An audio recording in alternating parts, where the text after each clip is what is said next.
Have you ever stopped to think about why you spend the way you do? Or why saving sometimes feels so hard? Here's the truth. Money isn't just numbers. It's tied to our emotions, beliefs, and experiences. This is what money psychology is all about. It's the study of how your history, values, and worldview shape every financial decision you make. By understanding this, you can break free from unhealthy habits, build smarter money behaviors, and take control of your financial future. Ready to explore what really drives your relationship with money? Let's dive in. Have you ever wondered why you approach money the way you do? Your financial DNA is the unique combination of your upbringing, environment, and personal experiences. These factors shape your mental models of the world, the internal frameworks you use to make sense of financial decisions. For instance, someone who grew up during a period of stock market growth might develop a mental model rooted in optimism and risk-taking. On the other hand, someone raised in an era of high inflation might adopt a more cautious, savings-first approach. These mental models guide every financial choice we make, from spending to investing. As Warren Buffett once said, "Do not save what is left after spending, but spend what is left after saving." Growing up during the Great Depression, he witnessed widespread financial hardship and families, like his own, struggling to make ends meet. This shaped his mental model: a deep respect for money, a focus on financial security, and a preference for long-term, conservative investing.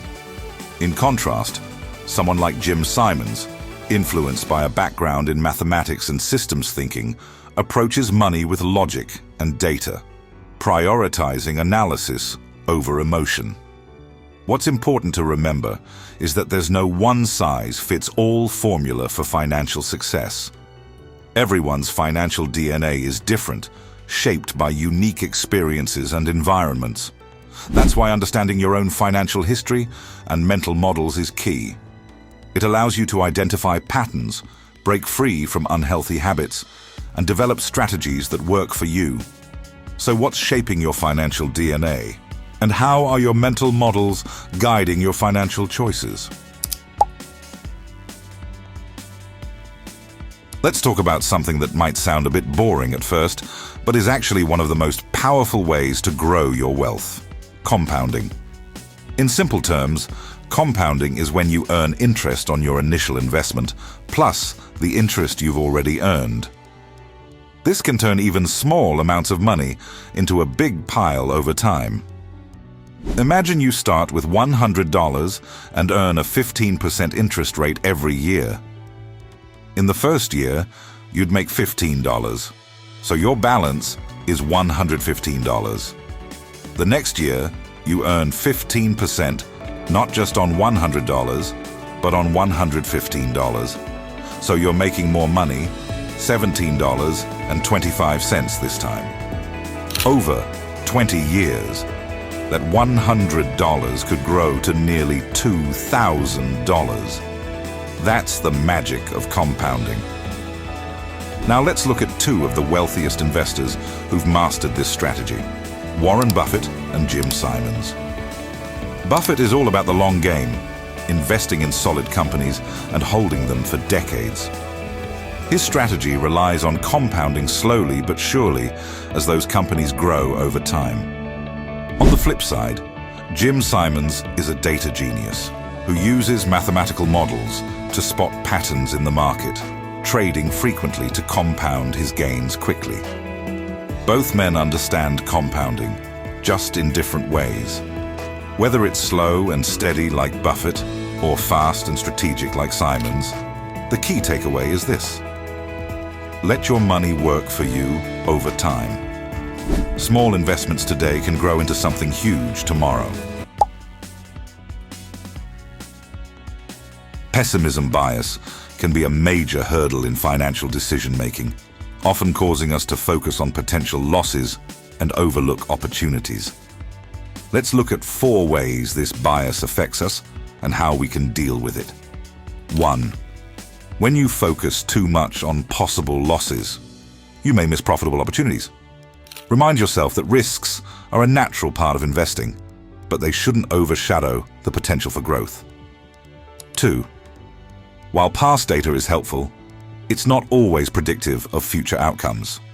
Avoid relying solely on it and be open to new opportunities, even if they don't match previous patterns. 3. Losses can trigger stress and cloud your judgment. To combat this, develop emotional resilience. Recognize that losses are part of the journey and focus on the long-term picture.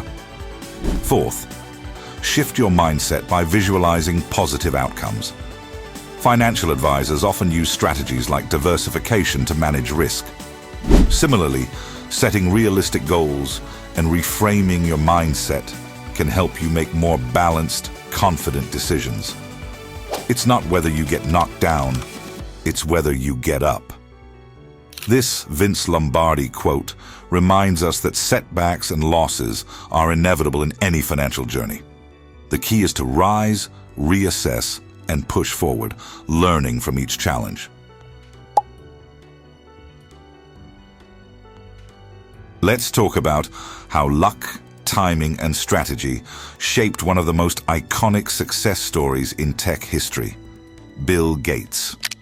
While many think of Gates as a genius, his story shows that success isn't just about intellect. It's also about being in the right place at the right time. In high school, Gates had a rare opportunity, access to a computer when most people had never even seen one.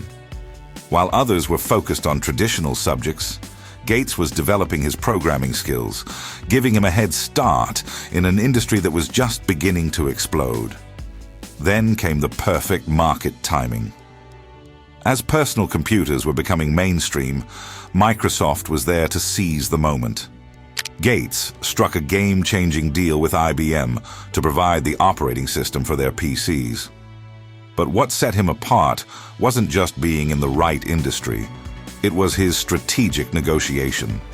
He secured the right to sell the system to other manufacturers, expanding Microsoft's reach and giving it a competitive edge. But here's the truth. It wasn't just luck. Gates' technical skills, entrepreneurial spirit, and strategic thinking were critical to his success. It's proof that success isn't just about waiting for the right moment. It's about creating your own luck. Are you positioning yourself to seize the opportunities that come your way? The time to act is now.